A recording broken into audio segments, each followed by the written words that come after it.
Hi there, Richard Laubenberg from Yellow Gazebo Natural Healthcare in Toronto on St. Clair Avenue West. I'm doing exercises to help relieve wrist pain. If you suffer from wrist pain, you may want to look at the way you are typing on your computer or using your mouse, as these are very commonly good ways to injure your wrists. Repetitive strain, carpal tunnel syndrome. These words have been bandied about for generations, decades maybe. And yeah, they're very common. Common very much across professions now as more and more of us use computers more and more to do the things that we do. On a side note, if you hear yelling and screaming from outside the room, it is because there is a Pokemon battle going on. I do believe Charizard is battling Bulbasaur.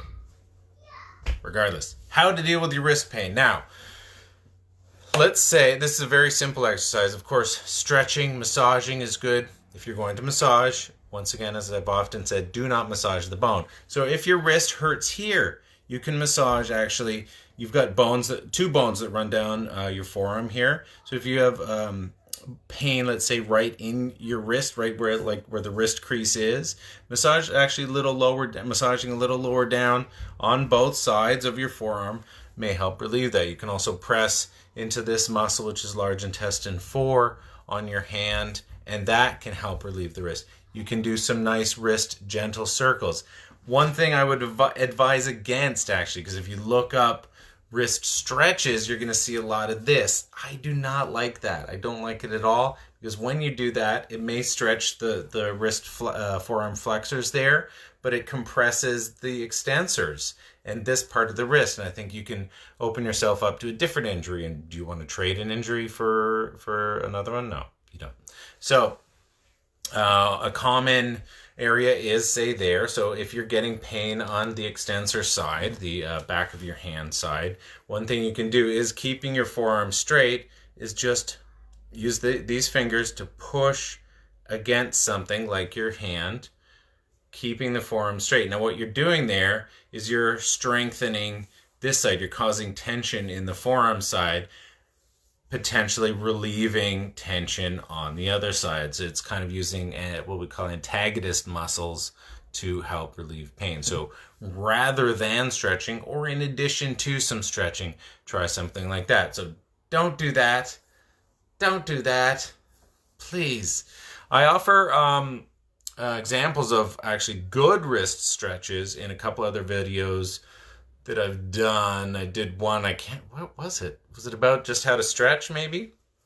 Where I do this. This is a good wrist stretch, because actually it stretches the forearm and not the wrist itself. And likewise, this is good too. Those are hard to do. I'm happy to work through you. I'll do a free virtual consult if you want. You can do an actual virtual treatment with one of our physiotherapists or chiropractors if you want. Right now, check out the website, yellowgazeboclinic.com, and book a virtual session with one of them. They're discounted a little bit more than in-person sessions would be, but a chiro or a physio can give you an actual diagnosis of what they feel is going on and can tell you if you need x-rays or whatnot, and so on. I'm an acupuncturist. I've learned a lot from these people, but it's not my job to diagnose these sorts of things. I think Charizard is coming upstairs right now. So if you have any questions, please feel free to email me at richard@yellowgazeboclinic.com. I'm going to say one last thing. Heat. Please don't ice injuries. I'm happy to answer why in another video, but please don't ice your injuries. Just use heat. If you really, really find that ice really helps, okay, fine. Bit of ice, but no more than 20 minutes, and then alternate with heat. 20 minutes ice, 20 minutes heat. Okay, let the battles begin.